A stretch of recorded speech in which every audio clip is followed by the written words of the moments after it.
Hello friends, welcome to back my YouTube channel green agriculture. इस video में हम बताएंगे कल्टीवेशन ऑफ एप्पल के बारे में कि एप्पल की खेती टेम्परेट रीजन में किस प्रकार से की जाती है।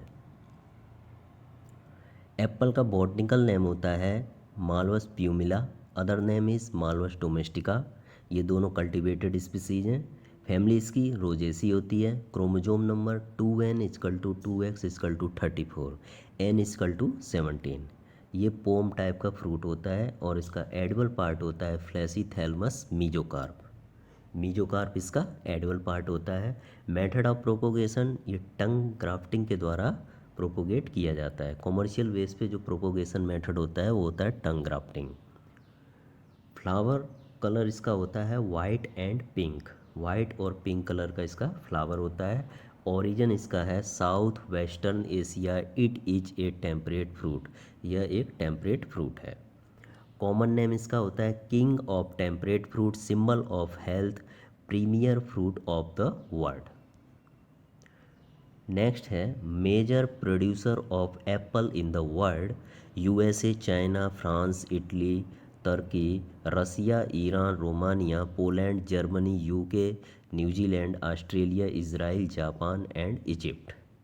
इसका जो कल्टीवेशन किया जाता है वर्ल्ड लेवल पर, उसमें USA, China, France, Italy, Turkey, Russia, Iran, Romania, Poland, Germany, UK, New Zealand, Australia, Israel, Japan और इजिप्ट है।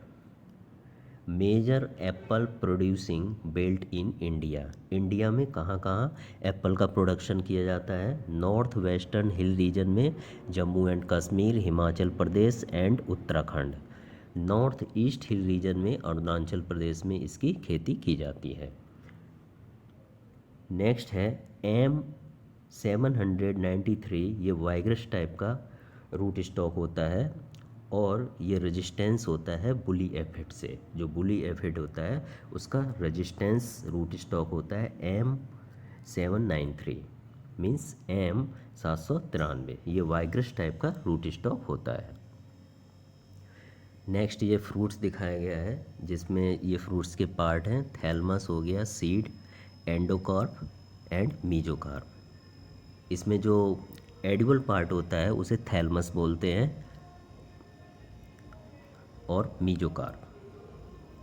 नेक्स्ट है सॉइल। ये लोम सॉइल में इसकी खेती की जाती है। रिच ऑर्गेनिक मैटर जिसमें होता है। लोम टाइप की जो सॉइल होती है और उसमें जो ऑर्गेनिक मैटर होता है ज़्यादा होता है, वहाँ पे एप्पल की खेती की जाती है और इसका सॉइल पीएच होता है 5.5 से 6.5 के बीच में। क्लाइमेट होता है, क्लाइमेट जो इसका है उसमें समुद्र तल के 1500 से 2700 मीटर की ऊंचाई पर इसकी खेती की जाती है। टेम्परेचर इसका एवरेज टेम्परेचर होता है 21 से 24 डिग्री सेल्सियस। रेनफॉल 100 से 125 सेंटीमीटर और इसमें चीलिंग आवर की रिक्वायरमेंट होती है। नेक्स्ट आया वैरायटी। वैरायटी इसमें मेनली 3 टाइप्स की होती है: early variety, mid variety and late variety. जो अर्ली वैरायटी होती है उसमें मेन जो वैरायटी होती है Tydeman early, Worcester, Molly delicious, summer queen. Mid variety में स्टार किंग डेलीशियस, जिसे रॉयल डेलीशियस भी बोलते हैं, रेड डेलीशियस है, रिच ए रेड है, वेंस डेलीशियस है, टॉप रेड है और लॉर्ड लैम्बॉर्न। ये वैरायटी मेन है मिड सीजन की वैरायटी में। लास्ट है लेट सीजन वैरायटी। इसमें गोल्डन डेलीशियस, येलो न्यूटन, गैनी स्मिथ, ये 3 वैरायटी लेट सीजन वैरायटी हैं। नेक्स्ट अदर वैरायटीज़ में आ जाता है हाइब्रिड वैरायटी जो है वो है लाल अंबरी, जो रेड डेलीशियस और अंबरी के क्रॉस से तैयार किया गया है।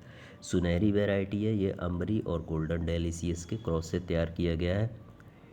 एम्ब्रेड, ये वैरायटी है रेड डेलीशियस और अंबरी के क्रॉस से तैयार किया गया है। एम्ब्रिज रिच ए रेड और अंबरी के क्रॉस से तैयार किया गया है। नेक्स्ट अदर वैरायटी है एम्ब्रॉयल और चौबटिया अनुपम।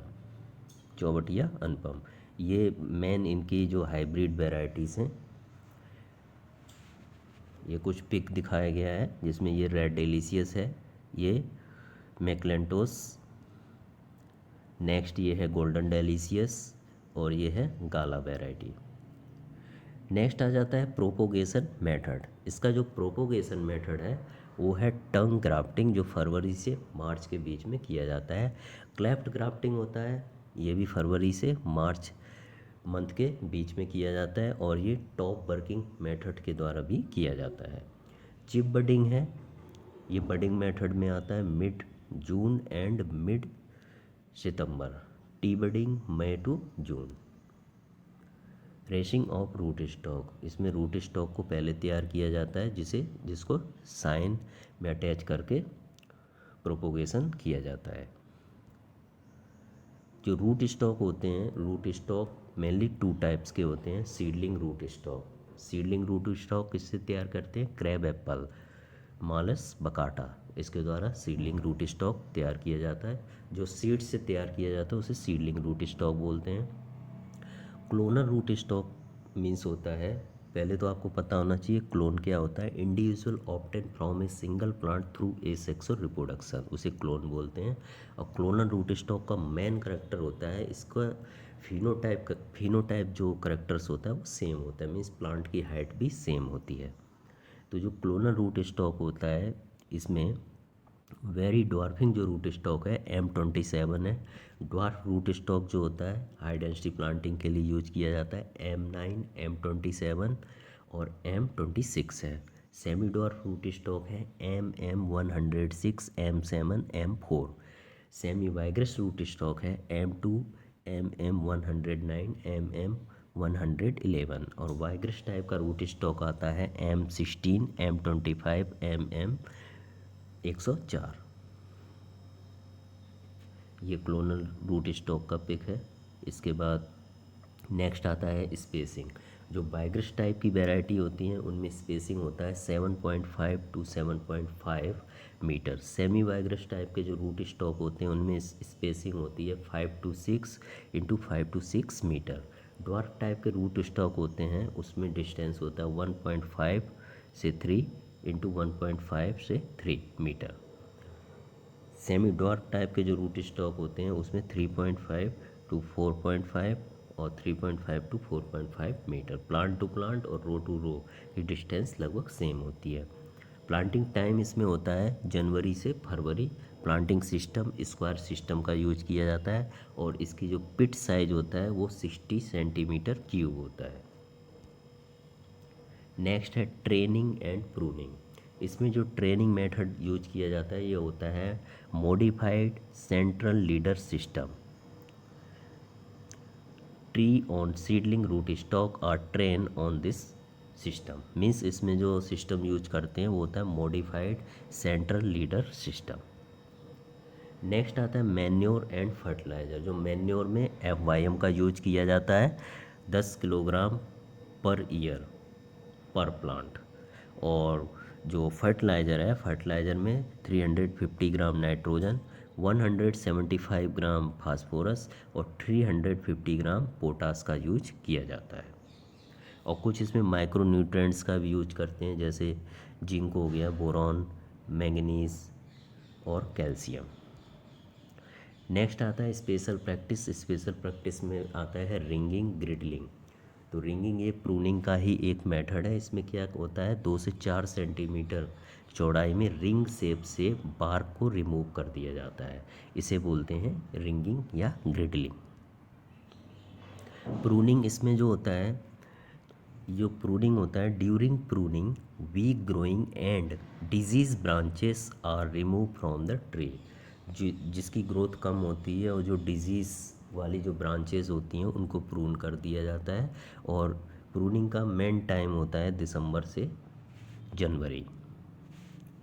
इरिगेशन होता है इसमें। जो इरिगेशन होता है, the most critical period of water requirement are April to August and peak water requirement is after fruit set.